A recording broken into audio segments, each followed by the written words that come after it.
সুড়ঙ্গ বা টানেল দীর্ঘকাল ধরে ভ্রমণকারীদের আকর্ষণ করে আসছে।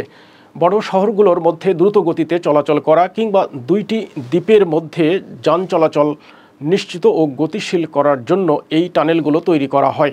দেখে নেওয়া যাক বিশ্বের বিস্ময়কর কিছু টানেল সম্পর্কে। গথার্ড বেজ সুইজারল্যান্ডের আল্পস পর্বতমালার ভেতর দিয়ে নির্মিত ৫৭ কিলোমিটার দীর্ঘ এই টানেলটি বিশ্বের দীর্ঘতম ও গভীরতম রেল টানেল। ২০১৬ সালে এই রেল টানেলটি চালু করা হয়েছে।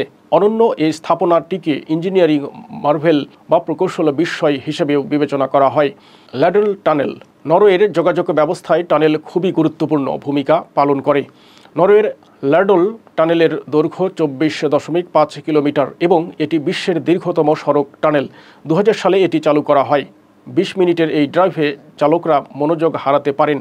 এই আশঙ্কার কথা মাথায় রেখে প্রকৌশলীরা প্রতি ৬ কিলোমিটার পরপর বিশেষ শিলা চেম্বার তৈরি করেছেন এবং নীল হলুদ আলো দিয়ে সূর্যোদয়ের অনুকরণে আকর্ষণীয় ডিজাইন করেছেন। চ্যানেল টানেল যুক্তরাজ্য ও ফ্রান্সকে সংযুক্তকারী ৫০.৫ কিলোমিটার দীর্ঘ এই রেল টানেল সমুদ্রের নিচ দিয়ে দেশ দুটির মধ্যে সংযোগ স্থাপনের পরিকল্পনা ২০০ বছরেরও বেশি পুরনো।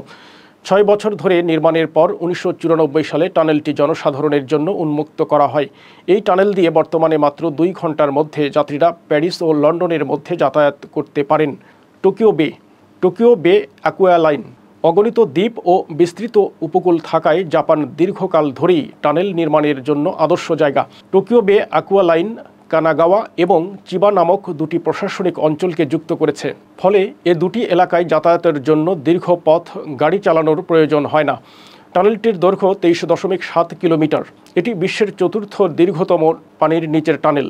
সি কেন টানেল গথার্ড বেজ টানেল বিশ্বের দীর্ঘতম রেলওয়ে টানেল, এটা সত্যি, কিন্তু সি কেন টানেলটিও প্রকৌশলবিদ্যার একটি অনন্য নিদর্শন হিসেবে উল্লেখযোগ্য। পুরো টানেলটির দৈর্ঘ্য ৫৩.৮৫ কিলোমিটার। এটি জাপানের বৃহত্তম দ্বীপ হনশুকে উত্তরের হোক্কাইডোর সঙ্গে সংযুক্ত করে। ১৯৫০ সালে বেশ কয়েকটি ফেরি দুর্ঘটনার পরিপ্রেক্ষিতে প্রথম এই টানেলটি নির্মাণের পরিকল্পনা করা হয়েছিল।